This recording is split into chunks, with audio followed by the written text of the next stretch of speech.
하나님은 자신의 형상대로 사람을 창조하셨습니다. 그들로 에덴 동산에서 살게 하여 동산의 모든 것을 다스리며 지키게 하셨습니다. 하나님은 아담과 하와에게 하나님의 청지기가 되는 영광스러운 직무를 주셨습니다. 여러분, 에덴 동산은 천국의 모형입니다. 그곳에는 집 걱정이 없고 은행 이자 걱정도 없고 질병이나 사고의 걱정이 없고 자녀 문제나 입시 문제나 직장 문제나 결혼 문제, 진로 문제에 대한 걱정이 없고 옷을 입지 않아도 전혀 춥지 않고 부끄럽지 않았습니다.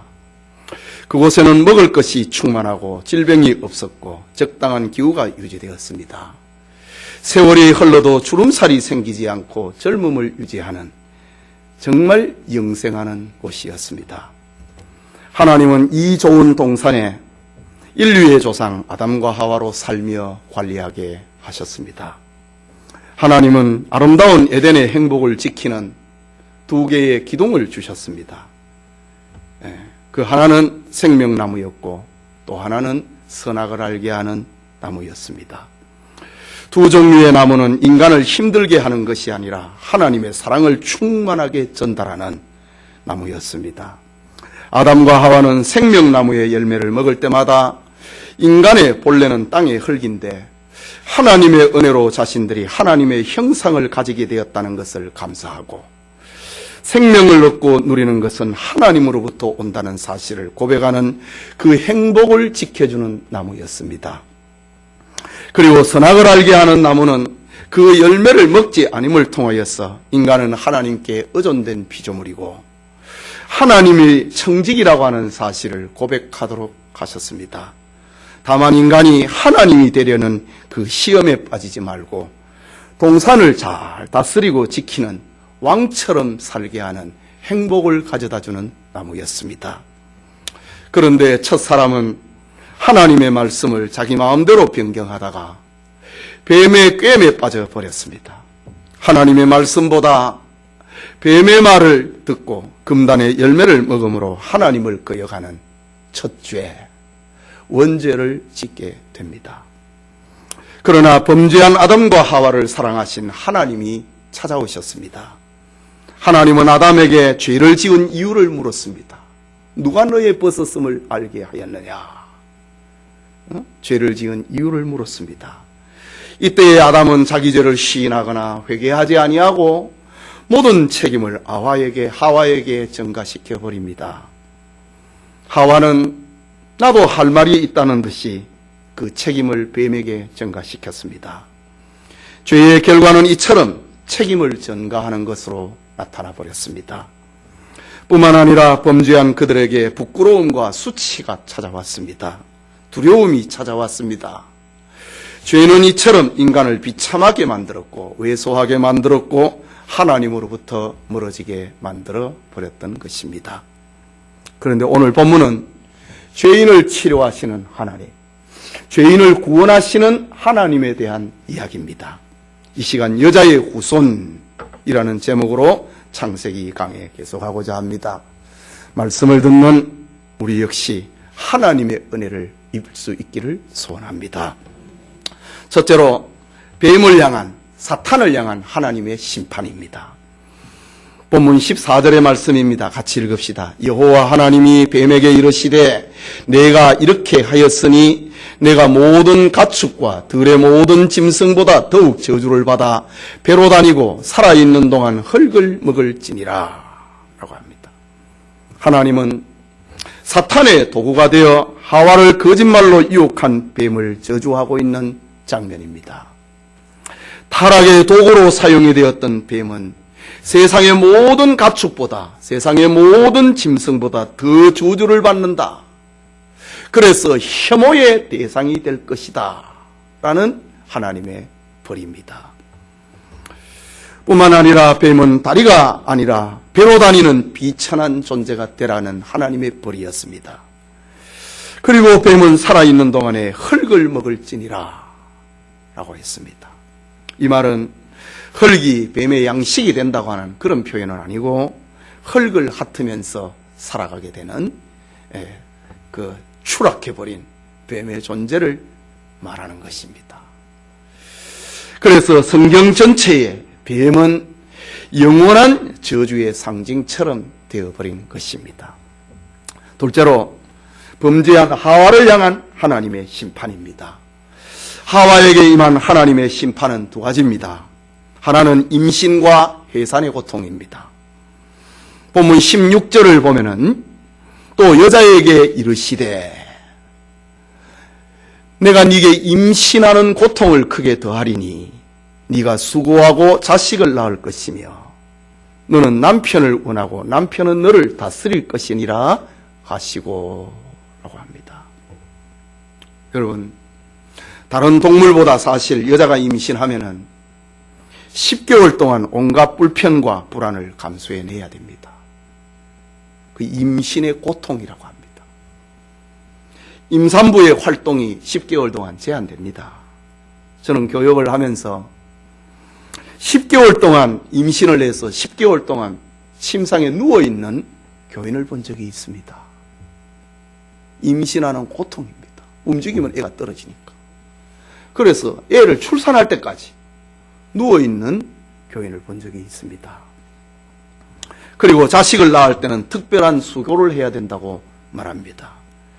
여기 수고라고 하는 히브리 말 에제브라고 하는 말은 신체적인 고통, 정신적인 고통을 모아놓은 것입니다.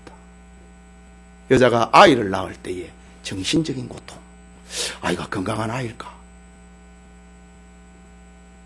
그런 정신적인 고통, 그리고 육체적인 고통, 해산의 고통, 그걸 가리킵니다. 사실 존재하는 모든 생물들이 가운데 임신과 해산의 고통이 모든 생물에게 다 있습니다. 그러나 여자에게 임한 해산의 수고는 그 어떤 피조생물보다도 더한 고통이다. 하나님이 내린 벌입니다. 여러분, 소는요, 지금 양은요, 새끼를 아주 쉽게 낳아요. 그러나 사람은 아이를 쉽게 못 낳아요. 하나님이 내린 벌이라고 합니다. 여자에게 네가 이렇게 했으니 임신하는 고통과 애를 낳을 때 수고하는 정신적인 그리고 육체적인 고통을 당할 것이다 라는 벌입니다. 둘째는 여자에게 내린 벌입니다. 남편을 사모하고 남편의 다스림을 받으라는 겁니다. 16절 후반부의 말씀입니다. 너는 남편을 원하고 남편은 너를 다스릴 것이니라 라고 합니다. 이 말씀에 우리 남편 된 분들 기분 좋게 생각할 필요는 없습니다. 좀 이따가 그 얘기를 하겠습니다. 이 말은 여자가 남편을 사모하고 남편의 도움을 기다리는 자가 되어야 된다는 말입니다. 뿐만 아니라 남편이 아내를 다스리게 된다는 말입니다. 본래 아내는 남편을 돕는 지혜로운 베풀이였습니다. 그런데 아내가 남편을 돕기는커녕 남편을 죄의 길로 인도하는데 자기의 역할을, 기능을 사용해버렸습니다. 그래서 하나님은 여자에게 네가 이런 일을 했으니 남편을 사모하면서 살아라. 남편의 도움을 받으면서 남편의 다스림을 받으면서 살아라 라고 했습니다. 디모데전서 2장 11절과 14절에는 남편을 주관하는, 남자를 주관하는 것과 교회에서 남자를 가르치는 것을 허락하지 아니한다. 그래서 여자는 목사 되면 안 된다. 장로 되면 안 된다. 우리 교단을 비롯한 보수 교회에서는 이것을 지금도 지키고 있습니다. 이건 창조 질서입니다. 하나님이 타락한 세계에 세워놓은 질서입니다. 이유는 남자가 먼저 지음을 받았고 여자가 그 다음이며, 남자가 먼저 속은 것이 아니라 여자가 먼저 속았어 죄의 길로 갔기 때문에 이제는 가르치지 마라. 하나님의 벌이었습니다. 그렇다면 남편은 가정의 행복을 위해서 어떻게 해야 되는가? 남편의 가정의 중심이라고 하는 자존감을 가지고 자신의 뜻을 관철하고 자신의 생각을 주장하는 권리를 나타내는 것인가? 그것은 아닙니다. 예. 남편은 하나님의 말씀에 따라서 가정을 다스려야 됩니다. 여기 다스린다고 하는 이 말도 굴림이 아닙니다. 경영입니다. 가정을 경영하는 겁니다. 다스리는 거하고 다스리는 것은 어떤 권위적인 표현이고 경영이라고 하는 것은 많은 수고가 있는 겁니다. 예. 남편은 하나님의 말씀을 가지고 가정을 경영해야 됩니다. 다시 말하자면 남편은 하나님의 말씀으로 아내와 자녀를 경영하고 가정을 지켜야 됩니다. 그리고 아내는 하나님의 말씀에 순종하듯이 남편의 말에 순종하고 이렇게 하는 것이 행복에 이르는 가정이다 라는 겁니다. 다시 말하자면 남편은 가정의 행복을 위해서 지난날 하와가 범했던 하나님께 불순종한 죄를 범하지 말고 하나님의 말씀을 가지고 가정을 잘 경영해야 죄 가운데 있지만은 행복한 가정을 이룰 수 있다라는 하나님의 말씀입니다. 셋째로 범죄한 아담을 향한 하나님의 심판입니다. 17절에 나오는 말이지요. 같이 읽읍시다. 아담에게 이르되 네가 내 아내의 말을 듣고 내가 네게 먹지 말라 한 나무의 열매를 먹었은즉 땅은 너로 말미암아 저주를 받고 너는 내 평생에 수고하여야 그 소산을 먹으리라 라고 합니다. 하나님은 모든 권리를 아담에게 주셨습니다. 그런데 아담은 자신의 책임을 망각하고 아내의 말에 빠져서 죄의 공범자가 되어버렸습니다. 죄의 추종자가 되고 말았습니다. 그래서 하나님은 아담에게 벌을 하십니다. 땅은 너로 말미암아 저주를 받고 너는 내 평생에 수고하여야 그 소산을 먹으리라 라고 합니다. 하나님은 아담에게 본래 땅을 정복하고 지배하고 다스리라고 하는 그 명령을 아담에게 주었습니다. 그런데 땅이 너로 말미암아 저주를 받고 너는 평생에 땀을 흘려야 먹을 것을 먹으리라 라고 합니다. 이 얼마나 큰 비극입니까? 전에는 정복하고 다스려야 될 땅입니다. 그런데 이제는 땅을 위해서 수고해야만 합니다. 그래야만 그 소산을 먹을 수 있다고 하는 하나님의 벌이었습니다. 계속해서 18절과 9절을 보면 같이 읽읍시다. 땅이 네게 가시덤불과 은금키를 낼 것이라. 내가 먹을 것은 밭의 채소인저 네가 흙으로 돌아갈 때까지 얼굴에 땀을 흘려야 먹을 것을 먹으리니 네가 그것에서 취함을 입었음이니라. 너는 흙이니 흙으로 돌아갈 것이니라 하시니라. 여러분, 아담의 범죄로 말미암아 사람에게 풍족한 양식을 공급하던 땅이 저주를 받고 말았습니다. 땅은 이제 거친 가시덤불과 은금키를 내게 되었습니다. 그러니 아담은 그 가시덤불을 치워야 되고 은금키를 치워야 되고 얼굴에 땀을 흘려야 먹을 것을 얻을 수 있게 되었다고 합니다. 이것은 아담에게 내린 형벌입니다. 가정을 경영을 해야 되는 아담에게 내리는 형벌입니다. 밖에 가서 일을 하고 집에 와서 가정을 경영해야 됩니다. 두 가지 일을 다 해야 됩니다. 뿐만 아니라 하나님의 형상이 된 아담이 땅의 흙으로 지음을 받은 그대로 흙으로 돌아가게 된다고 하는 말, 너 죽는다 이 말입니다. 그것보다 더 무서운 것은 흙으로 돌아간다고 하는 이 육체적인 죽음보다 하나님과 단절된 영적인 죽음입니다. 영적인 죽음의 그 고통의 끝자락이 어디입니까? 그것은 지옥의 불입니다. 이것은 죄를 지은 인간에게 내린 하나님의 벌입니다. 지옥 간다 이거죠. 그리고 아담은 후손들 모든 인류에게 이 죄의 유산을 넘겨주게 됩니다.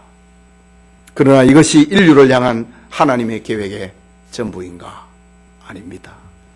창조주이신 하나님은 절망에 빠져버린 인류에게 자신의 사랑과 자신의 자비와 자신의 구원 소식을 들려줍니다. 그 보석 같은 말씀이 15절의 말씀입니다. 마지막으로 우리가 생각하고자 하는 그것이 범죄한 인류를 향한 하나님의 주권적인 구원 계시입니다. 네가 먹지 않으면 영생한다. 행위가 아니라 그냥 하나님께서 주권적으로 아담과 하와에게 약속하십니다. 은혜입니다. 15절의 말씀을 우리 같이 읽읍시다. 내가 너로 여자와 원수가 되게 하고 내 후손도 여자의 후손과 원수가 되게 하리니 여자의 후손은 내 머리를 상하게 할 것이요 너는 그의 발꿈치를 상하게 할 것이니라 하시고 라고 합니다. 자기 백성을 향한 하나님의 주권적인, 하나님의 일방적인, 무슨 계약이 아니라 하나님의 일방적인 선포, 구원 계시는 사탄의 심판과 지금 연결이 되어서 말씀하고 있습니다. 이유는 인류의 구원이라는 것은 사탄의 미혹에서 해방되는 것과 관계가 되기 때문입니다.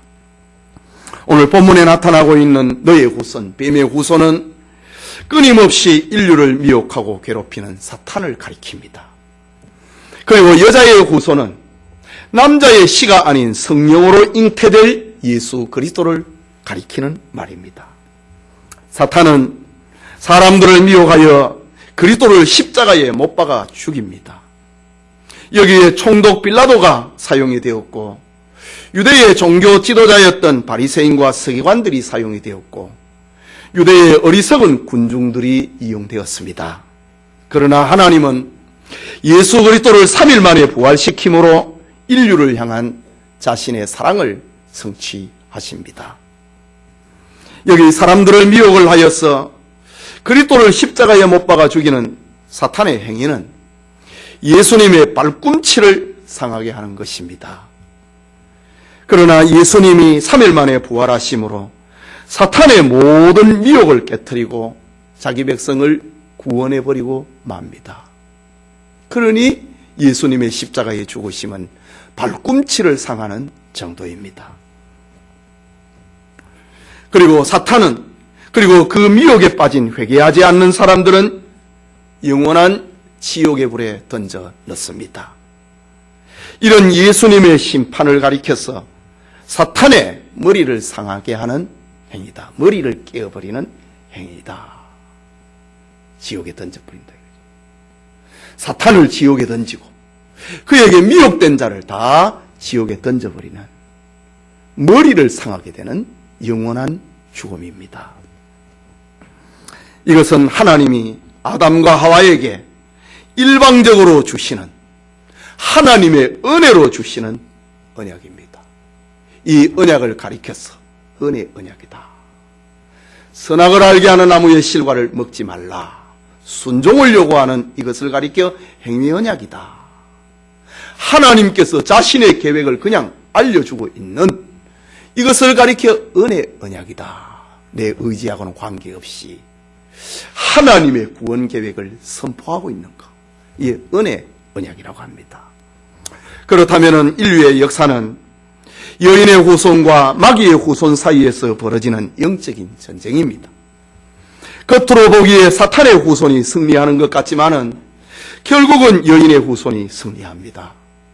이런 사실을 가리켜서 바울은 주 예수여 오시옵소서 마라나타라고 응답했습니다.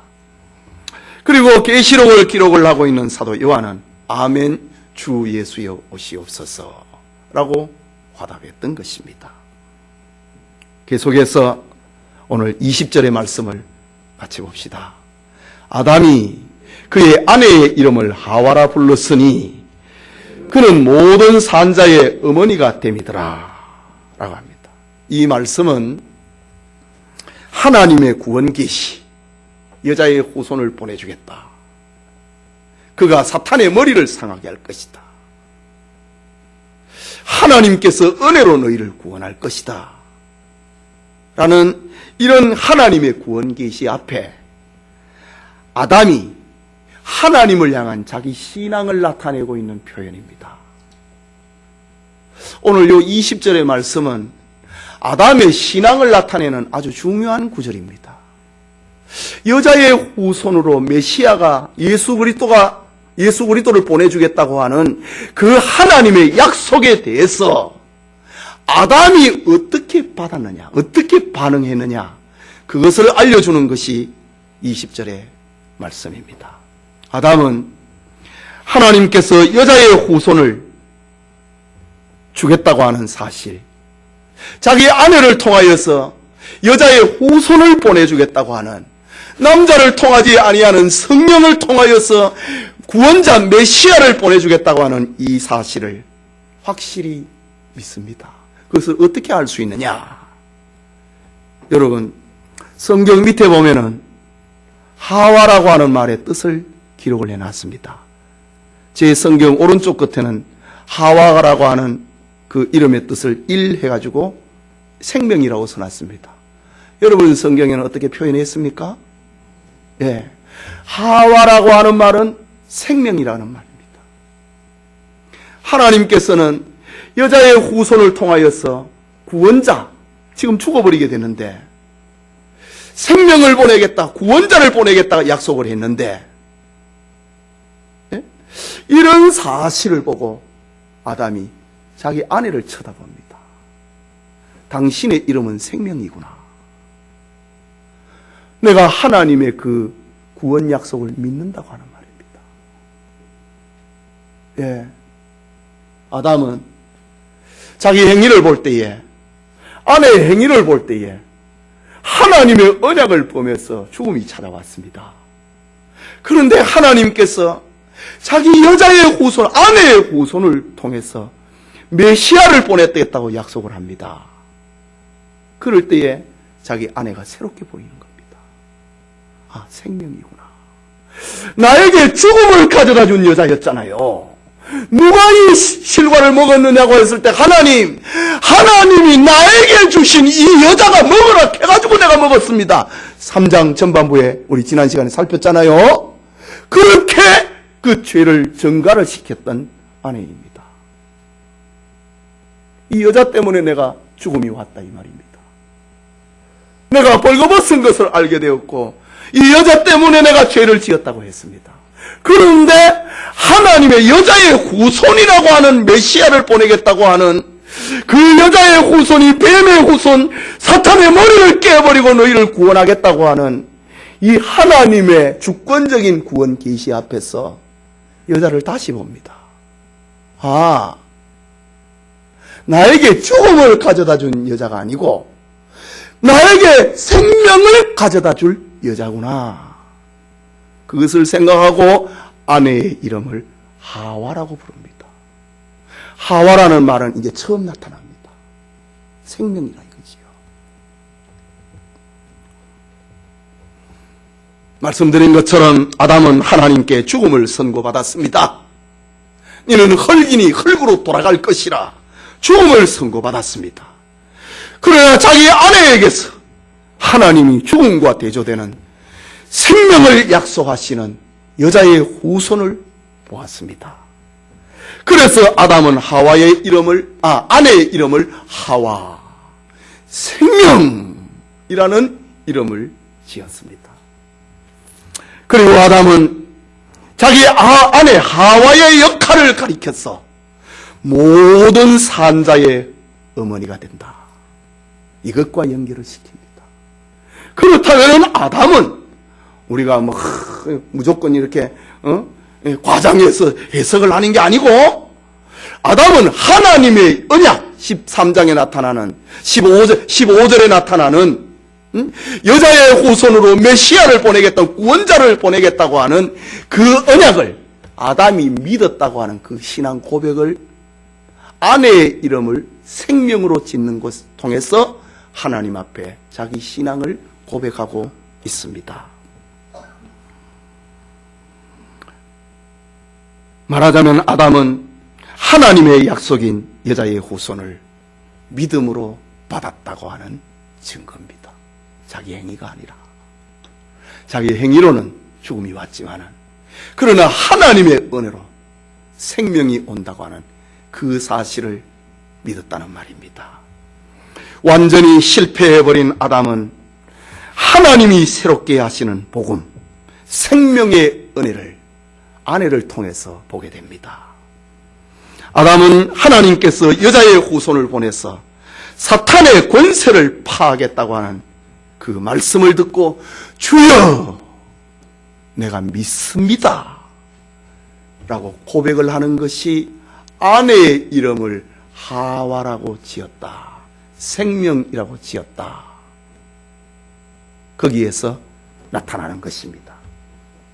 그래서 아담은 그의 믿음의 표현대로 아내의 이름을 생명이라고 짓고 아담은 아내의 이름을 부를 때마다 하나님의 은혜를 기억하고 하나님의 은혜를 기념하게 되는 겁니다. 예수님께서 말씀하셨지요. 성찬식을 행할 때마다 내가 너희를 위해서 죽었다고 하는 사실을 기념하라 라고 했습니다. 하나님은 아내의 이름 하와라고 부를 때마다 하나님이 여자의 후손 가운데서 구세주를 보내둔다고 하는 그 사실을 내가 믿습니다. 그 사실을 아내의 이름을 하와야 라고 부를 때마다 하나님의 그 언약을 기념했다고 하는 말입니다.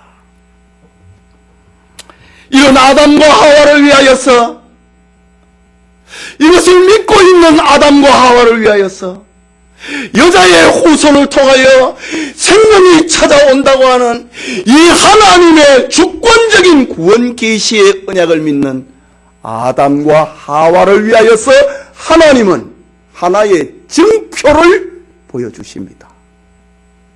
그것이 가죽옷 계시입니다.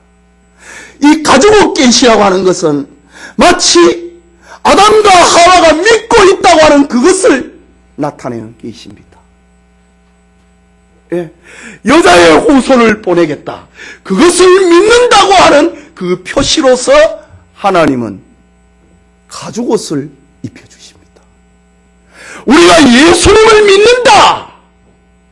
그 증표로서 하나님은 우리에게 교회라고 하는 선물을 주셨습니다. 이 교회는 뭐냐? 내가 예수님을 믿는다고 하는 증표입니다. 그것을 하나님이 우리에게 선물로 주신 것입니다. 아담이 하나님의 언약을 믿는다고 하는 그것을 믿음을 보시고 하나님은 아담과 하와에게 가죽옷을 입혀주십니다. 이렇게 연결되는 것입니다. 21절의 말씀입니다. 같이 읽겠습니다. 여호와 하나님이 아담과 그의 아내를 위하여 가죽옷을 지어 입히시니라. 이 문장 배열이 아주 중요합니다. 죄를 지었습니다. 하나님의 일방적인 구원 계획이 선포되었습니다. 아담은 내가 그것을 믿습니다 라고 했을 때에 여호와 하나님이 내가 믿는다고 했을 때에 여호와 하나님이 아담과 그의 아내를 위하여 가죽옷을 지어 입히시니라 라고 합니다.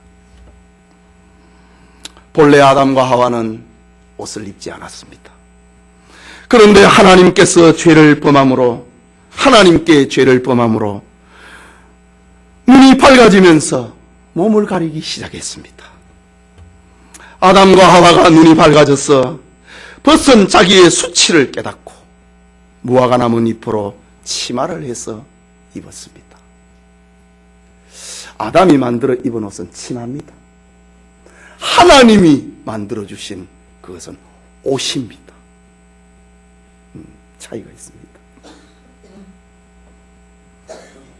여기 무화과 3장 7절에 나왔던 무화과 나뭇잎 치마는 오늘날 인간의 온갖 죄를 가리는 인간 행위를 상징합니다.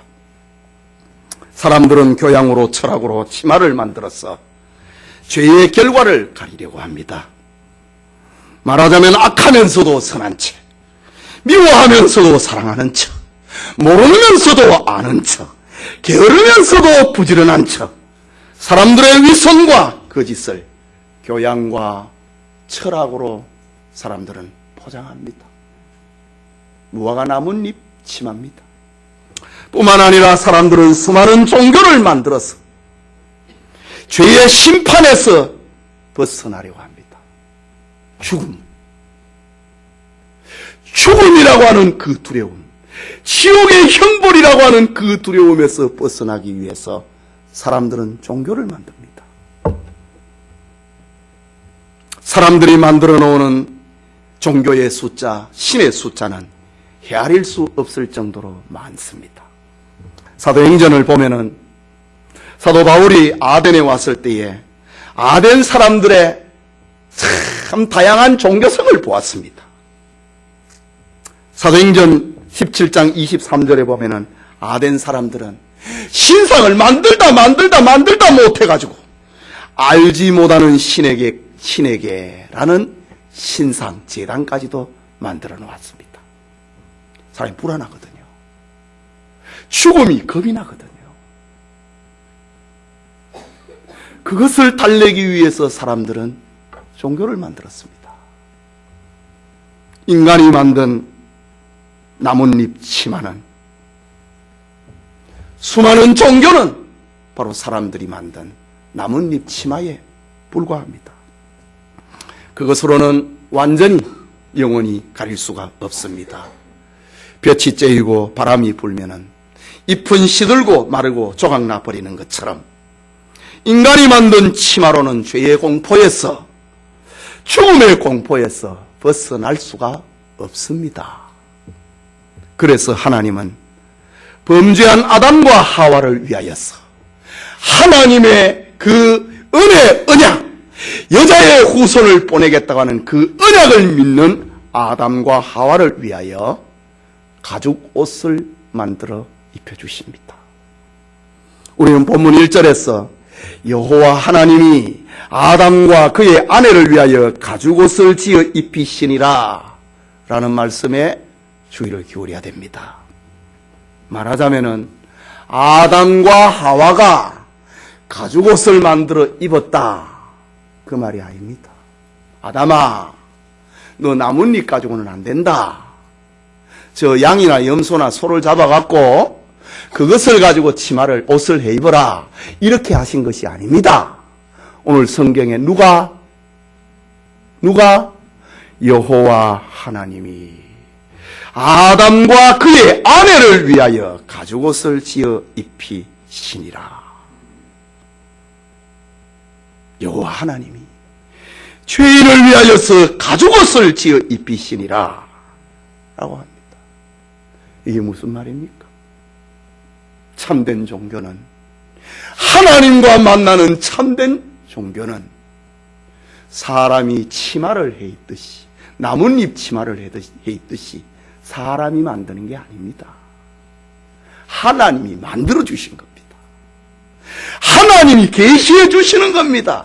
하나님이 믿을 수 있도록 만들어 주시는 겁니다. 이것이 세상에 존재하는 기독교의 독특성입니다. 유일성입니다. 이래서 생명성을 가지고, 기독교만이 생명성을 가지고 있는 것입니다. 세월이 흐르고 나면은 이런 설교도 강대상에서 못하는 날이 올 것입니다. 기독교만이 종교 차별했다 이거지. 이런 날 옵니다. 이미 유럽에는 그렇게 됩니다.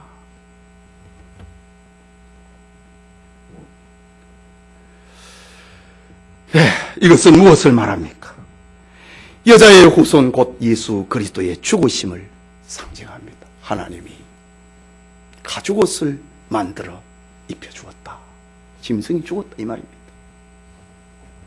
다시 말해서 인간의 죄를 범했기 때문에 그 수치스러운 몸을 가리기 위해서 예수님께서 십자가에 죽으실 것을 예표하고 있는 사건입니다. 이것을 가리켜 가지고 계시다 라는 말입니다. 앞서 말씀드린 것처럼 무화과 나뭇잎 치마는 인간의 부끄러움을 가리는 능력이 없습니다. 무화과 나뭇잎 치마는 인간의 노력이고 인간의 방법입니다. 하나님이 없는 인간의 능력은 오늘날까지 별의별 옷으로 부끄러움을 가리려고 했습니다. 죽음의 두려움에서 벗어나려고 했습니다. 그러나 부끄러움도 공포도 가릴 수 없는 것이 세상의 종교입니다. 그러나 죄인을 불쌍히 여기시는 하나님은 여자의 후손으로 생명을 주신다고 하는 그 기념으로, 그것을 믿는다고 하는 그것을 기념으로 가죽옷을 지어 입히셨습니다. 그래서 모든 성경의 주제는 구원이고 이 성경의 주제는 예수 그리스도라고 말하는 것입니다. 예수 그리스도는 아담에게 가죽옷이 되어 주셨듯이 오늘 우리의 가죽옷이 되어 주셨습니다. 가죽옷은 하나님의 사랑의 옷이고 하나님이 주시는 은혜의 옷이고 긍휼의 옷이고 우리를 불쌍히 여기시는, 우리의 죄를 용서하시는, 덮어주시는 옷입니다. 아담처럼 우리는 하나님 앞에 행위로는 설 수 있는 자가 없습니다. 자격을 가진 자가 아무도 없습니다. 우리는 죄인일 뿐입니다. 어제도 죄인이고 내일도 죄인입니다. 모레도 죄인입니다. 그러나 하나님은 이런 죄인된 우리를 위해서 예수 그리스도라고 하는 옷을 입혀 주었습니다. 용서받는다. 너 용서받았다. 그 옷을 입혀 주었습니다. 이런 사실을 가리켜 사도 바울은 갈라디아서 3장 27절에 누구든지 그리스도와 합하기 위하여 세례를 받는 자는 그리스도로 옷 입었느니라. 그리스도와 합하여서 세례를 받는 사람은 이 진리를 믿는 사람 말입니다. 여자의 후손이라고 하는 하나님의 주권적인 언약을 믿는 사람, 그 사람은 아담이 그랬던 것처럼 그 사람은 그리스도로 옷 입은 사람이다. 바울은 그렇게 표현하고 있습니다. 여러분, 성도는 예수 그리스도로 옷 입은 사람을 말합니다. 우리가 죽으면 주님이 입혀주시는 세마포 옷, 거룩한 옷을 입고 천국에 들어갈 것입니다. 말하자면 인간이 만든 무화과 나뭇잎 치마로는 천국 못 갑니다. 내 행위의 옷으로는 아무도 갈 수 없습니다. 오직 하나님이 주신 십자가의 보혈의 옷으로 천국에 들어가는 것입니다. 이런 축복이 우리 모두에게 있기를 소원합니다. 계속해서 본문 22절과 23절을 봅니다. 같이 읽읍시다. 여호와 하나님이 이르시되 보라, 이 사람이 선악을 아는 일에 우리 중 하나같이 되었으니 그가 그의 손을 들어 생명나무 열매도 따먹고 영생할까 하노라 하시고, 여호와 하나님이 에덴의 동산에서 그를 내어 보내어 그의 근원이 된 땅을 갈게 하시니라 라고 합니다. 그리고 24절 다시 읽읍시다. 이같이 하나님이 그 사람을 쫓아내시고 에덴 동산 동쪽에 그룹들과 두루 도는 불칼을 두어 생명나무의 길을 지키게 하시니라. 여기 그룹이라고 하는 말은 천사의 이름들 가운데 하나입니다. 천사장의 이름 가운데 하나가 그룹입니다. 그리고 두루 도는 검, 두루 도는 불칼을 두어 생명나무의 길을 지키게 하시니라. 범죄한 아담과 하와가 생명나무의 열매를 먹고 영생하지 못하도록 그 주변을 도는, 날아다니는 불칼을 두어서 접근하지 못하도록 했다. 대고 베이도록 천사와 두루 도는 불칼을 두어가지고, 날아다니는 불칼을 두어가지고 생명나무로 접근하는 그 길을 막아버렸다라고 합니다.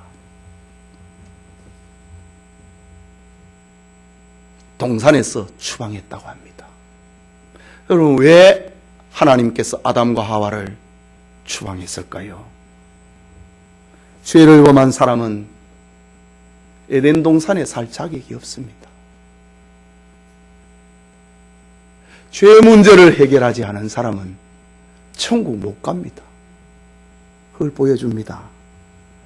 하나님께서는 에덴 동산을 창설하신 목적은 죄인이 살도록 만든 곳이 아닙니다.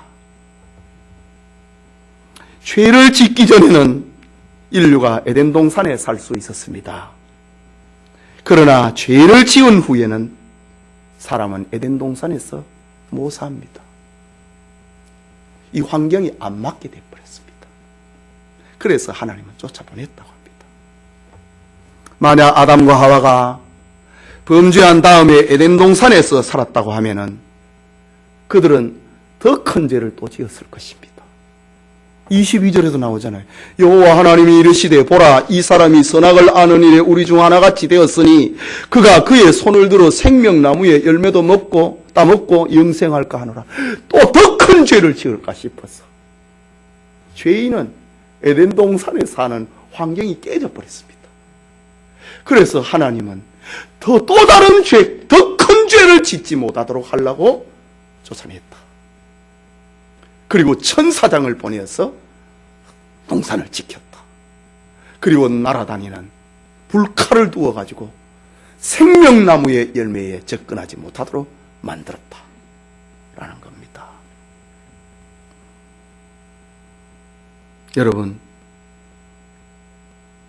범죄한 아담과 하와가 생명나무의 열매를 먹고 영생한다고 생각을 해보십시오. 이거는 보통 무서운 일이 아닙니다. 예. 죄인이 영생한다고 생각을 해보십시오.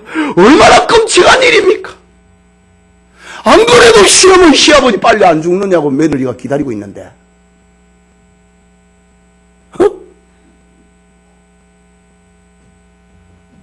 시험은 시아버지가 아니고 영생한다고 생각을 해보십시오. 이게 얼마나 끔찍한 일입니까? 죄인은 죽는 것이 은혜입니다. 여러분, 죽어야 됩니다. 그래야 여러분 자식들이 행복해요. 제가 낯선 말을 합니까? 너무 당연한 말인데 참 기분 나쁘니까 웃는다고. 예. 어느 정도 살아야지요. 자식보다 더 오래 살면 어째 됩니까? 예. 죽는다고 하는 것은 자손들을 위해서 옳은 일입니다. 하나님은 범죄한 아담과 하와의 더 큰 불행을 막기 위해서 야들아, 동산에서 나가라! 쫓아내버렸습니다. 그리고 동산에 못 두도록 천사장을 보내었고, 영생하지 못하도록 불칼을 보내가지고 접근을 막았다고 합니다. 이거는 하나님이 우리를 미워하는 게 아니고 하나님이 아담과 하와를 사랑하기 때문에 그렇습니다.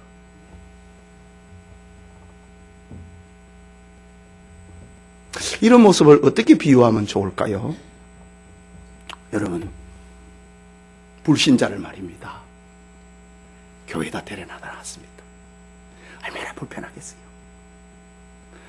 이 한 시간이 너무너무 길 거예요. 전혀 하나님하고 교회하고 관계없는 사람을 교회에다가 데려다 놓고 예수 믿어라! 제자 훈련만에 와서 성경 읽자! 11조하라! 주님을 가르치라! 기도하라! 이 말이 얼마나 힘들겠어요? 이 말 감당을 못합니다. 죽기보다도 더 힘들 겁니다. 그 사람들은 교회가 불편해요. 어디 가야 편합니까? 세상에 가야 편해요. 아담과 하와가 죄를 지었기 때문에 에덴 동산에도 너무너무 불편해요. 오늘 성경에 이같이 하나님이 그 사람을 쫓아내시고 에덴 동산 동쪽에 그룹들과 두루도는 22절이 낫겠다.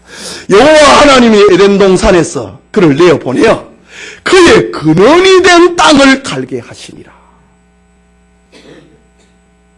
너 세상에서 그냥 살아라 이 말입니다. 이것은 아담의 행복을 위해서입니다.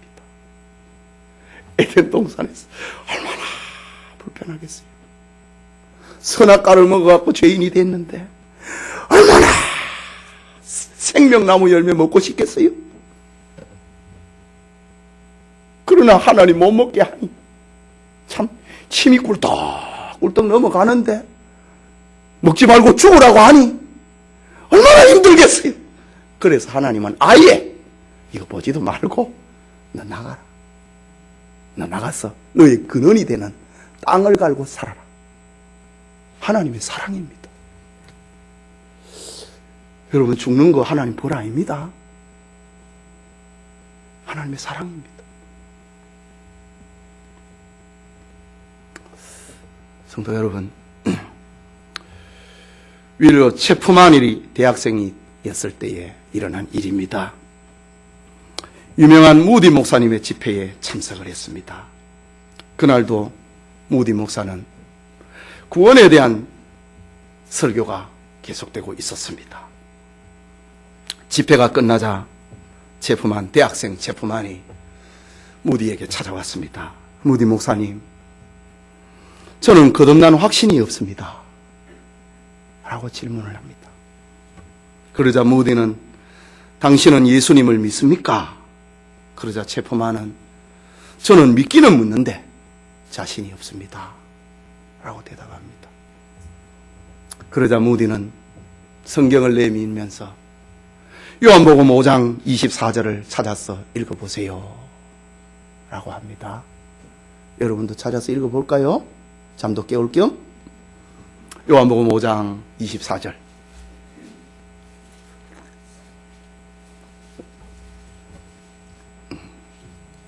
찾았어요? 같이 읽읍시다. 시작. 내가 진실로 진실로 너희에게 이르노니 내 말을 듣고 또 나 보내신 이를 믿는 자는 영생을 얻었고 심판에 이르지 아니하나니 사망에서 생명으로 옮겼느니라. 무디는 이 구절을 읽고 있는 체프만에게 이 말씀을 믿느냐라고 하자 체프만은 예, 믿습니다. 대답합니다. 무디는 그러면은 당신에게 영생이 있습니까? 라고 묻습니다. 그러자 체프만은 글쎄요. 자신 없이 대답합니다. 그러자 무디는 한 번 더 읽어보라고 합니다. 우리도 한 번 더 읽어봅시다. 예, 내가 진실로 진실로 너희에게 이르노니 내 말을 듣고 또 나 보내신 이를 믿는 자는 영생을 얻었고 심판에 이르지 아니하나니 사망에서 생명으로 옮겼느니라. 무디가 다시 말합니다. 당신은 이제 믿습니까? 물었습니다. 체프만은 제가 믿는다고 여러 번 말씀드리지 않았습니까? 그러자 무디는 당신에게 영생이 있습니까? 묻자 체프만은 글쎄요, 제가 그것을 잘 모르겠습니다. 이렇게 대답합니다. 이런 일이 3번이나 반복됐잖아요.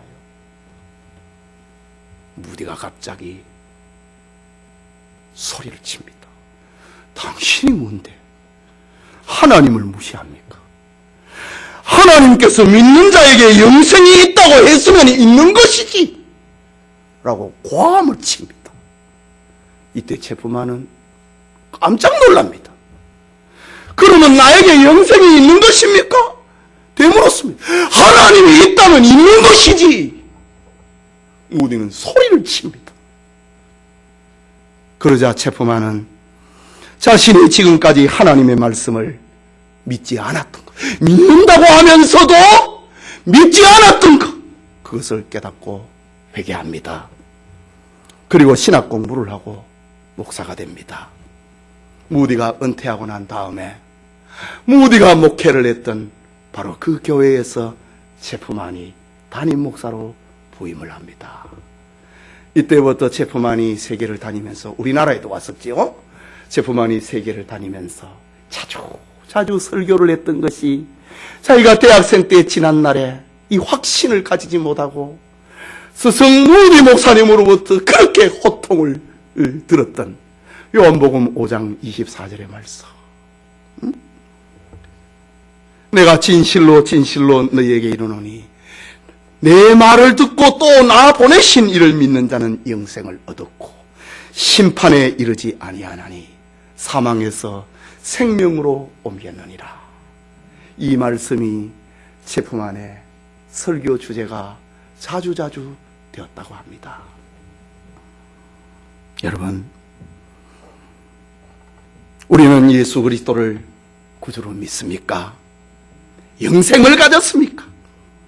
오늘 본문에 등장하고 있는 아담은 하나님이 주신 주권적인 은혜를 믿었습니다. 여자의 후손으로 오시는 구주를 믿었습니다.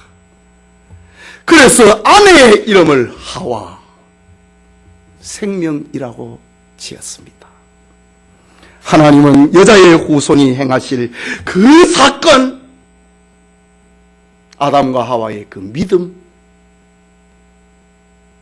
그것을 보시고 여자의 후손이 행하실 그 사건, 죽음을 통하여 옷을 만들어주는 가죽옷 계시를 보여주십니다. 그리고 아담과 하와의 부끄러운 수치를 다 가려주셨습니다.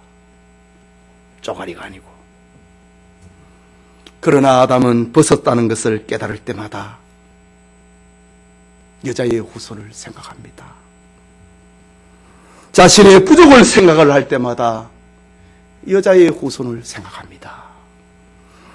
가시밭과 엉겅퀴가 나는 곳에서 고된 일을 할 때에 여자의 후손을 생각합니다. 자신을 유혹하고 죄를 범하게 한 사탄을 생각을 할 때에 그 머리를 상하게 할 여자의 후손을 생각하게 됩니다. 이것이 하나님의 복음이다. 이것이 하나님의 은혜다. 이것이 죄인을 치료하고 죄인을 구원하시는 하나님의 방법이었다 라는 사실입니다. 오늘 본문에 등장하는 여자의 후손, 그리고 가지고 계시는 복음 중에 복음입니다.